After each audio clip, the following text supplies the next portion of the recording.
Charbs, this is Susanna and the Elders by Artemisia Gentileschi. It's based on a story from the book of Daniel wherein a young woman named Susanna is bathing in her own garden when two creepy men, the Elders, voyeuristically spy on her. Seeing that she's alone, they approach and attempt to blackmail her. They will accuse her of cheating on her husband unless she has sex with them. She refuses, and they make good on that claim. She's put on trial, and based on the testimony of the elders, she's found guilty and sentenced to death. Luckily, though, the prophet Daniel comes to the rescue when he suggests that the elders be questioned separately in order to ensure that the court does not murder an innocent woman. In the cross-examination, a very clever Daniel proves beyond any doubt that the two old men fabricated the story, and Susanna is saved. It's a really popular subject in the art world. It's referenced in Shakespeare's Merchant of Venice. Tintoretto painted it. Rembrandt painted it. Picasso painted it. And of course, Artemisia Gentileschi painted it.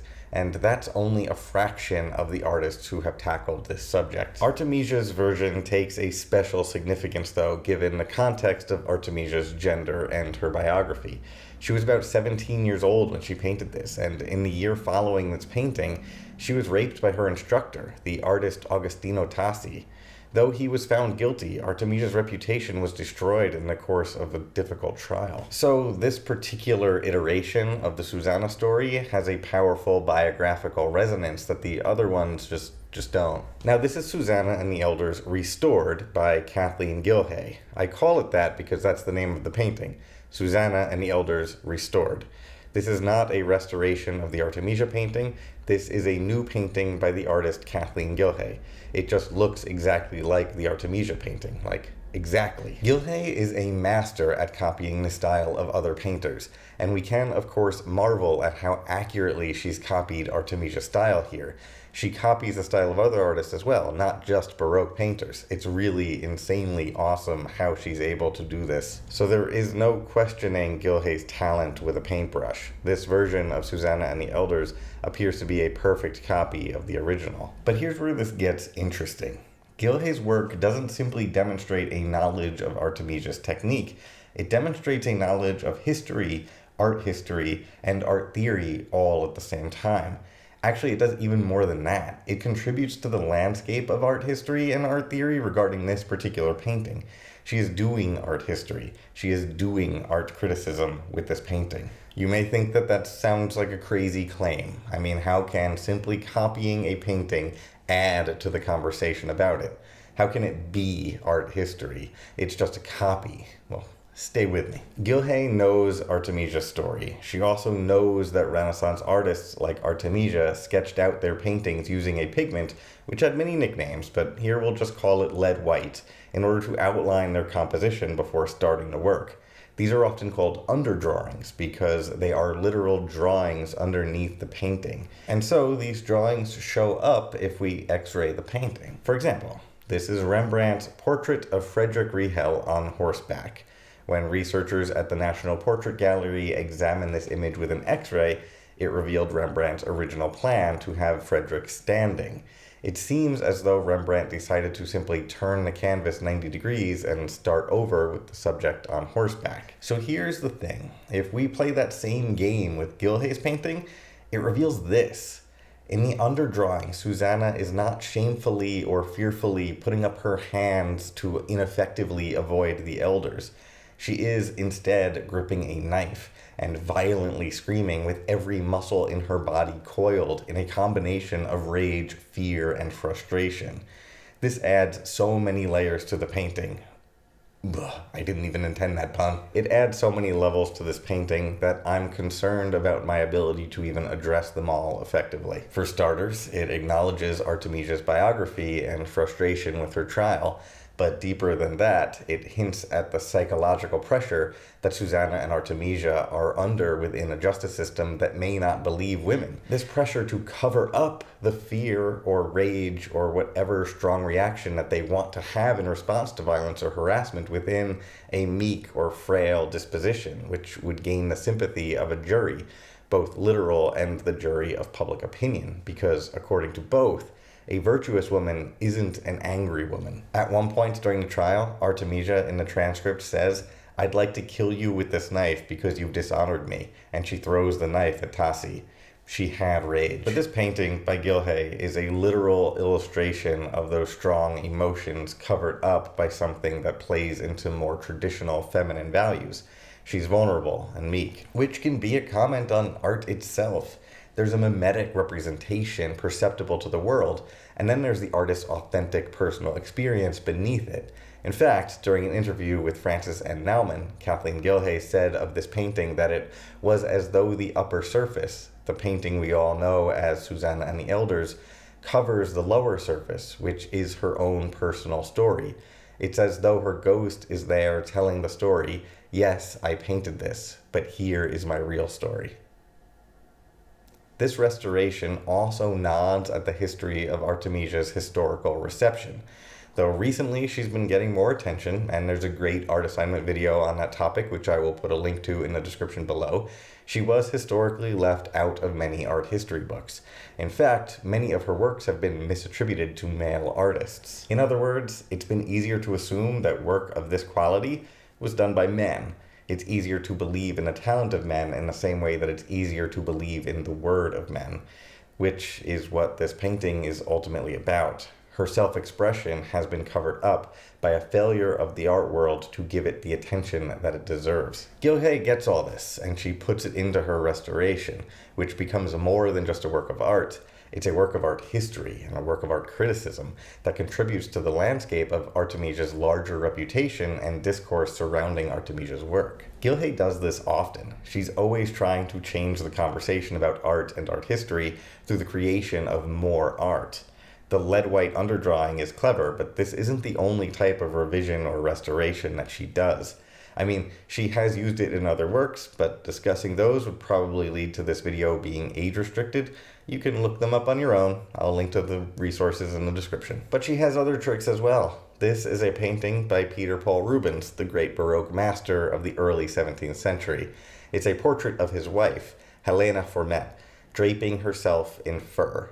It would be difficult to write about this painting at all without discussing a famous statement done by John Berger in his book, Ways of Seeing, which is an absolute classic. In his chapter about women under the gaze of a presumed male viewer, and about how women are rarely depicted as themselves, but as an object of male viewers' consumption, he cites this painting as an exception, as one that shows the subject as particularly herself, and loved truly by the painter. After explaining the difference between a nude, a painting in which the subject is aware they are being viewed as an object to be judged or to be treated as something generally on display, and an image of nakedness, a painting where the subject's humanity is perceived by the painter and is illustrated as an individual, Berger discusses this painting as a rare image of nakedness.